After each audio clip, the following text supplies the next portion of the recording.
ಕೆಟ್ಟ ಡೈರೆಕ್ಟರ್ಸ್ ಅಂತ ಇರಲ್ಲ ಸರ್, ಕೆಟ್ಟ ಸ್ಕ್ರಿಪ್ಟ್ಸ್ ಅಂತ No, it is not. How much can you know about yourself? ಇಂತದ ಬೋಳಿ ಮಕ್ಕಳು ನಗ್ತಾ ಇದ್ದೀರಾ? ನೀರ್ ತಗೊಂಬರ ಏನ್ ನಿನ್ ಪ್ರಾಬ್ಲಮ್? ಸಿನಿಮಾ ವ್ಯವಹಾರಕ್ಕೆ ಮೀರಿ ಕಲೆ. ಅನುಬಂಧನದ ಬಂಧನದಲ್ಲಿ, ಅನುರಾಗದ ಅಂಚಿನಲ್ಲಿ, ಈಗ ಬ್ರೇಕಪ್ನ ಬಿಗಿನಿಂಗ್ನಲ್ಲಿ.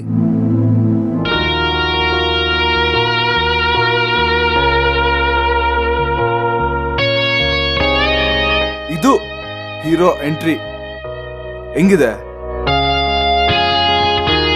ನಾನು ಹರ್ಷ. ಲವ್ ಲೆಟರ್ ಇಷ್ಟ ಆಗೋ ಕಾಲ ಹೋಗಿ ಆಫರ್ ಲೆಟರ್ ಇಷ್ಟ ಆಗೋ ಕಾಲಮಾನದಲ್ಲಿದ್ದೀನಿ. ಫಸ್ಟ್ ಟೈಮ್ ನನ್ನ ನೋಡಿದಾಗ ಯಾವ ಥರ ಕನ್ಫ್ಯೂಷನಲ್ಲಿ ಇದೆಯೋ ಈಗಲೂ ಅದೇ ಕನ್ಫ್ಯೂಷನಲ್ಲಿ ಇದೆಯಾ ನಮ್ಮ ರಿಲೇಶನ್ಶಿಪ್ ಸ್ಟೇಟಸ್ ಏನು ಅಂತ. ಆಕ್ಚುಯಲ್ ಕನ್ಫ್ಯೂಷನ್ ಸ್ಟಾರ್ಟ್ ಆಗಿದ್ದೆ ಇವಾಗ. ಏನು ಅಂತೀರಾ? ನೀನು ಟೈಮ್ ವೇಸ್ಟ್ ಮಾಡ್ತಿದ್ದೆ ಮಗ. 20ರಿಂದ 30 ವರ್ಷ ರೈಟ್ ಏಜ್ ದುಡ್ಡು ಮಾಡೋಕ್ಕೆ. ವಿಚಿತ್ರ ಏನಂದ್ರೆ ಇಲ್ಲಿ ದುಡ್ಡಿರೋರೆ ದುಡ್ಡು ಮಾಡೋಕ್ಕಾಗೋದು. ಫ್ರೈಡೇ ರಿಲೀಸ್ ಆಗೋ ಸಿನಿಮಾನ ರಾತ್ರಿ ಹೊತ್ತು ಆಫೀಸಲ್ಲಿ ಕುತ್ಕೊಂಡು ಆನ್ಲೈನ್ ರಿವ್ಯೂ ಓದ್ತಿದ್ದೆ. ಆದರೆ ಇವಾಗ ಎಲ್ಲ ಇದೆ, ಎಲ್ಲ EMI ಅಲ್ಲಿದೆ, ಎಲ್ಲ ನಂದೆ, ಆದರೆ ಯಾವುದು ನಂದಲ್ಲ. ಇವೆಲ್ಲದರಿಂದ ಆಚೆ ಬರಲೇಬೇಕು, ದುಡ್ಡು ಮಾಡಲೇಬೇಕು. ದುಡ್ಡು ಮಾಡಲೇಬೇಕು ಅಂದರೆ ಮತ್ತೆ ನನ್ನ ಬಗ್ಗೆ ಏನು ಯೋಚನೆ ಮಾಡಿದ್ಯಾ? ಕನ್ಫ್ಯೂಷನ್ ಅನ್ನೋದು ಪ್ರತಿಯೊಬ್ಬನಲ್ಲೂ ಕಾಮನ್ ಆಗಿ ಇದ್ದೇ ಇರುತ್ತೆ. ಏನು ಬೇಕು ಅನ್ನೋ ಕನ್ಫ್ಯೂಷನ್ ಇದ್ರೂ ಪರವಾಗಿಲ್ಲ, ಏನು ಬೇಡ ಅನ್ನೋ ಕ್ಲಾರಿಟಿನಾದರೂ ಇರಬೇಕು.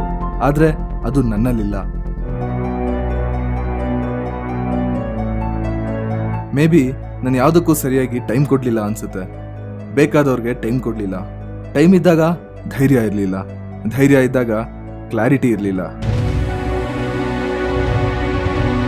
ಅಧ್ಯಾಯ ಮುಗ್ದಾಗ ಪುಸ್ತಕನೇ ಮುಗ್ದೈತೇನೋ ಅನ್ಕೊಂತೀವಿ. ಯಾರಿಗೆ ಗೊತ್ತು, ಪುಟ ತಿರುಗಿಸಿದ್ರೆ ಹೊಸ ಅಧ್ಯಾಯನೇ ಶುರುವಾಗಬಹುದೇನೋ. ನನ್ನ ಫೇಸಲ್ಲಿ ಒಂದು ಕಡೆ ಸ್ಮೈಲ್ ಇತ್ತು, ಇನ್ನೊಂದು ಕಡೆ ನನಗೂ ಗೊತ್ತಿಲ್ಲ.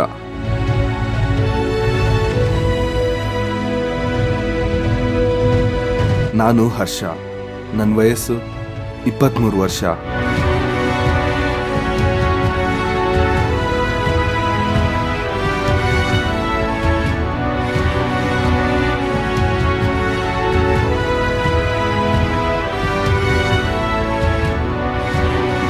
ಸಿನಿಮಾದಲ್ಲಿ ಏನು ಇಷ್ಟ ಆಯ್ತು?